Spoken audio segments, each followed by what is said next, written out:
It's 10 a.m. on an autumn morning in Transylvania. More than 1,000 Romanian soldiers are engaged in war games. They're under the guidance of hundreds of U.S. Marines. The smaller MiG, we call it an APOB. It's a routine NATO exercise in military readiness. 1 minute! But demonstrations of force like this have taken on a new urgency for the West.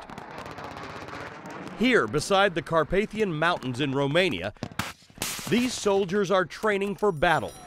Just a 7-hour drive from Ukraine, where Russian-backed separatists set off the worst confrontation between Moscow and the West since the end of the Cold War.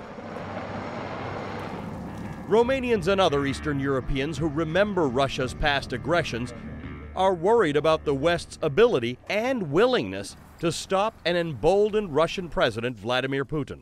A new Cold War is a reality. Now we live in a new Cold War, but it's a danger for the real war. Not everyone shares the former Romanian president's fears that Moscow and the West are bound for armed conflict. And yet an escalating military presence on both sides has left little room for error.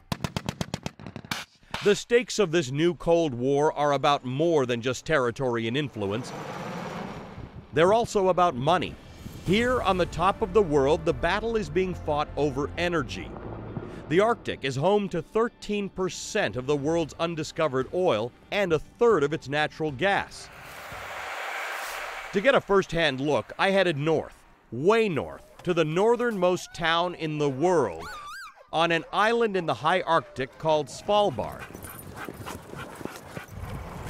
Many nations, including Russia, are eyeing this once sleepy coal mining settlement as a strategic base in this new Arctic frontier.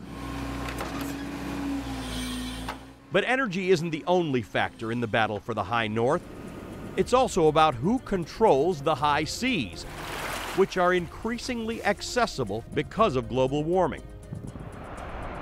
New shipping lanes created by the melting of ice in the Arctic could save a lot of money. For example, a cargo ship traveling between Western Europe and Asia typically sails through the Suez Canal.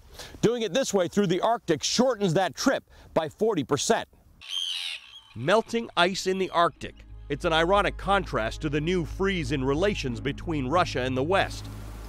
A freeze that's steadily putting old Cold War enemies on a path toward a new round of battles, whose endgame is less about ideology and more about economic control and financial supremacy.